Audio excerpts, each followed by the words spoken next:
I'm probably going to lose a lot of followers for this. I don't really see why. I'm not really doing anything other than talking about our country. Today is July 4th, 2026.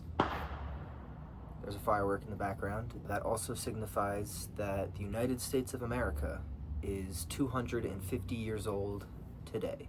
I've spent the entire holiday editing the video that you're about to watch. I've had these videos for months now, some dating all the way back to the winter time.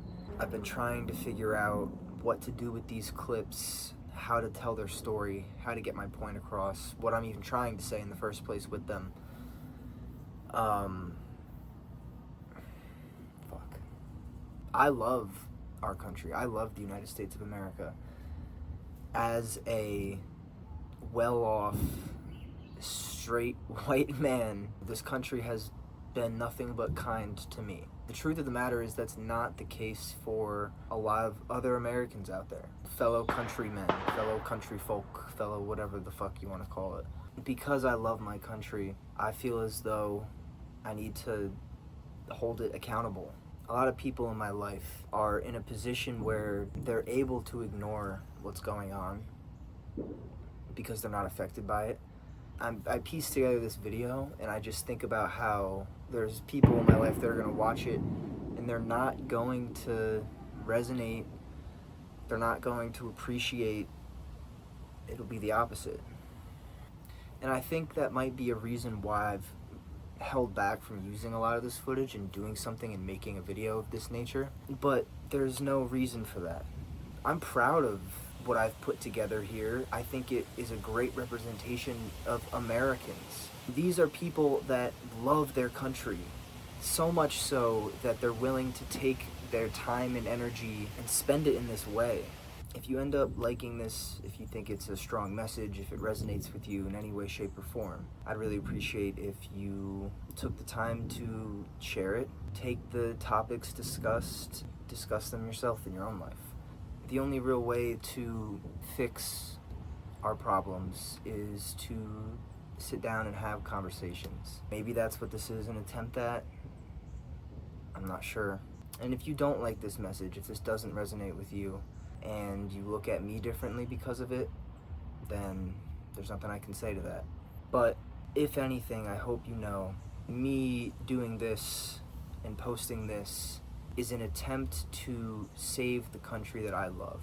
And save is a drastic, dramatic word. I probably shouldn't use that. I think that what I'm doing with this act is beneficial for the United States of America. So that's really all the reason I need. Okay.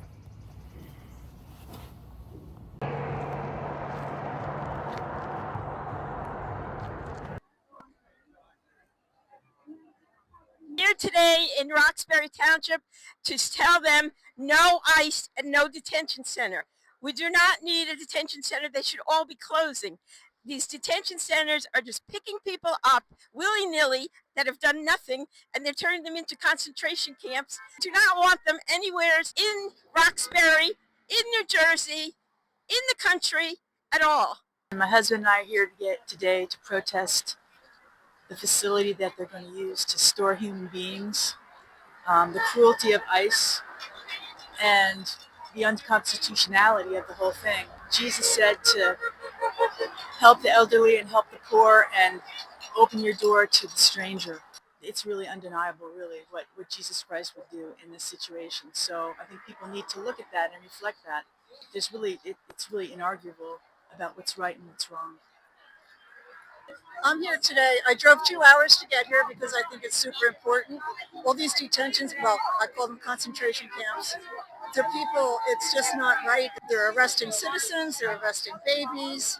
It's just, and they're putting them in these detention centers. And if they have to have a detention center this big, I thought they were supposed to be deporting them. So why are they keeping 187,000 of them here or something? So yeah, it's really important. And I grew up in this area, so I've been here for like 35 years, and it's amazing to see so many people turn out in a really conservative part of New Jersey. Because I think everyone's just had enough. Like, we can't let this happen any longer, and we have to stand for what's right. So I had to make a big ass sign because I had a lot on my mind today.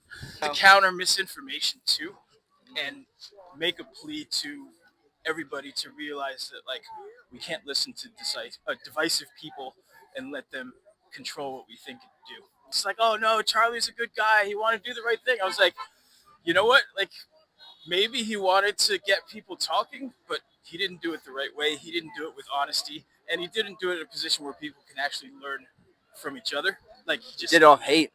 he got people to hate each other, and he and his organization made a lot of money off of it. So that's not the kind of voice we want to elevate. Like we need to have those conversations. And then we had a conversation about like, slavery and immigration, all this stuff. It's like, yeah, I guess we agree 70% of what we're saying. I was like, yeah, we do, but we just got to work on the 30.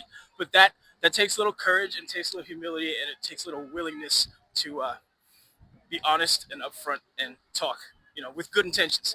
Instead, we have people trying to like divide us so that they can get rich or do heinous things politically, like we're seeing with war and terrible trade and immigration policies that are unfair and unjust. So we got a lot of work to do. It's good to see this many people out here. It's good to see you giving it some coverage, and I hope you can spread the word.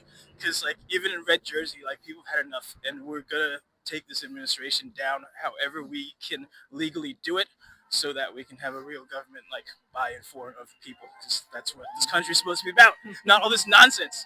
I'm here so people like recontextualize what's going on with ICE and to realize that government agents pretty much are responsible for some of the worst things that have ever happened, including the crucifixion. And it's in 4 chapters, Matthew, Mark, Luke, and John, that there were emissaries of the Roman government doing the torturing, doing the crucifixion, treating Jesus like shit for basically being a Hebrew preaching equality at a time where you couldn't do that. And then and basically was put to death for sedition. So anyway, I just wanted to make sure people got that and started thinking that, because they always use the Bible.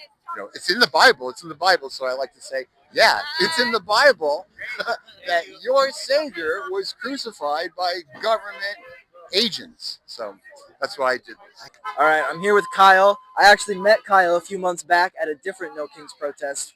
The common man needs to rise up against the celestial dragons, not just in One Piece, but in life as well.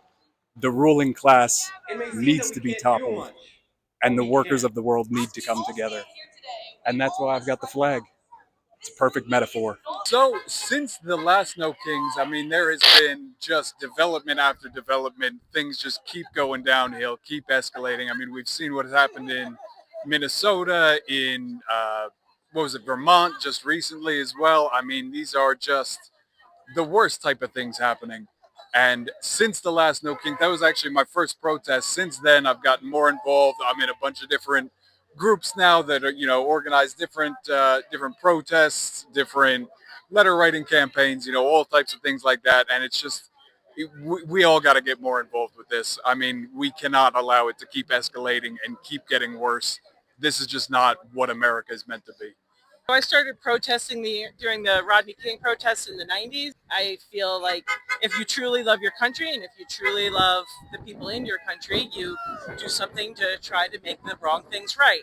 For today's particular chosen flags, I have 2. I have one for the eternal Ruth Bader Ginsburg. Nobody fought harder for the rights of Americans and the rights of women than Ruth Bader Ginsburg, and she lived it to literally the last day of her life. And I respect her for that, for trying so hard to make all the broken parts of our system not broken or less broken. The second flag is a one-piece flag, which the younger set recognizes. And I find that if you're going to protest, you should really speak to as many people as possible. So Monkey D. Luffy, who's the main character in One Piece, pretty much lives in defiance of the world government, lives in defiance of the corruption noted within the world of One Piece. If you look at various protests in other countries, his flag, Monkey D. Luffy's flag, has become a symbol of defiance in the face of corruption, in the face of the government, in the face of things that go wrong, that are wrong within the system. And, I lived in multiple countries and multiple continents, and one thing I found as a universal truth is that there is no one perfect government. Regular people like myself and like you guys, we all recognize that there's something wrong and we all try to make it right. I can think of no perhaps more unifying, even if it's only for the younger set, more unifying flag than a character who has spoken to multiple people, multiple ages, in multiple countries. This is what democracy looks like. Show me what democracy looks like. This is what democracy looks like.